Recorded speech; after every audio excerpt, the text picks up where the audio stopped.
En el marco de las formaciones CAS dadas en género y desarrollo para África y América Latina que implementa el IHID, hemos desarrollado una colección de 6 videos para facilitar la implementación de la malla de género, que es una herramienta realmente poderosa para la transformación social y la implementación del enfoque de género en los proyectos y programas de desarrollo. Les invitamos a descubrirlo. Taking sanitation as an entry point, the Overdue project sought to understand why gender inequality keeps on being perpetuated on a daily basis across African cities. The web of institutionalization, developed by Professor Karen Levy, was a critical resource in that respect. It helped us, on the one hand, to understand the key power points where these inequalities are rooted, but also to find ways of developing actions and strategies that can transform these inequalities. We are now really thrilled to see that the experiences of 4 of the 7 cities that took part in the project are being used to show how the web of institutionalization works. This is how it works in terms of diagnosis, but also as a critical feminist tool for action and research.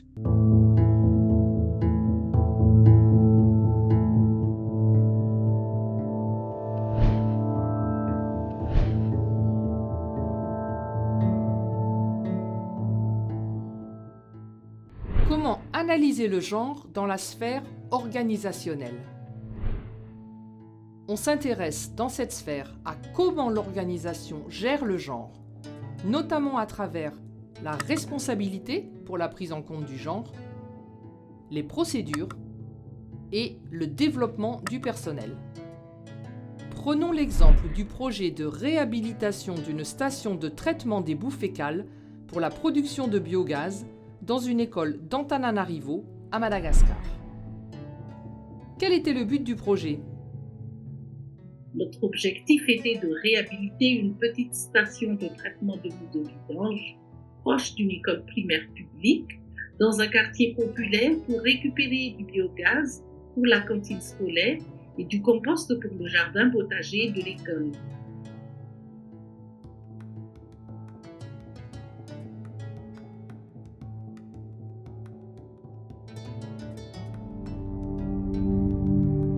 Pour situer la responsabilité pour la prise en compte du genre, on identifie qui sont et où sont placés les responsables ou points focaux genre.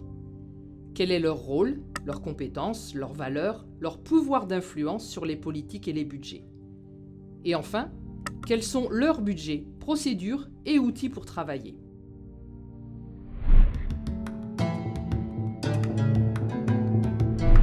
Nous retenons de l'analyse que les points focaux genre sont des personnes qui ne peuvent pas décider.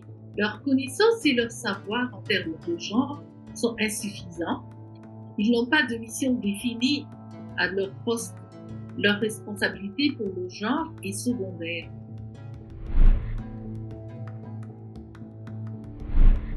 Elles ou ils n'ont pas non plus forcément la capacité d'influencer les décisions de leurs supérieurs.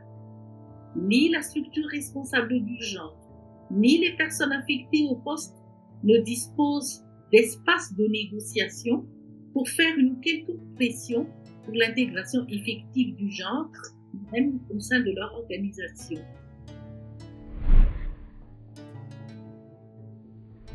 Ils n'ont pas de budget propre, ni de feuille de route pour mieux faire en termes de genre. Nous appliquons ici une analyse de genre sur les procédures internes qui régissent la gestion des politiques et des programmes, la gestion du personnel, la gestion spécifique des questions de genre, mais aussi sur les procédures externes régissant les relations avec les partenaires ou les citoyens.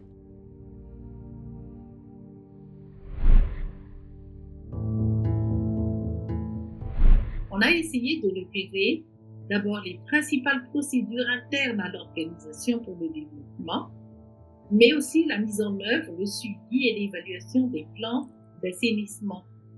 Exemple, les indicateurs, les cahiers de charges des agents techniques, etc. Nous avons identifié des procédures qui représentaient des formes de résistance ou des freins par rapport aux changements nécessaires à la promotion de l'égalité de genre.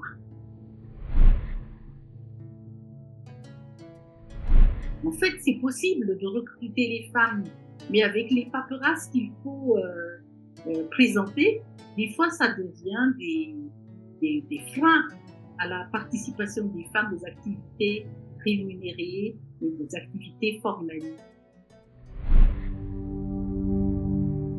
L'analyse genre du développement du personnel s'intéresse à la fois aux équipes, leur composition sexospécifique aux différents niveaux de l'organigramme et selon les métiers, leur niveau de compétence en genre et leur accès à la formation sur le genre, et aussi leurs apports aux projets, politiques, méthodologies.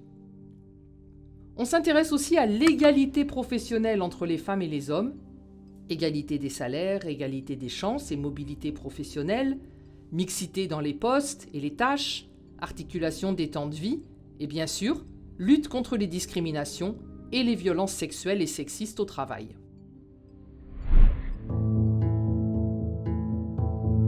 Pour ce qui concerne les compétences en genre des partenaires, nous avons vu des obstacles qui bloquent l'intégration effective du genre au sein des organisations.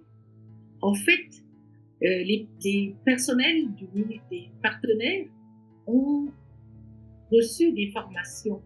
Ils connaissent les outils, ils peuvent les citer, mais dans l'opérationnalisation de ces outils, il y a problème.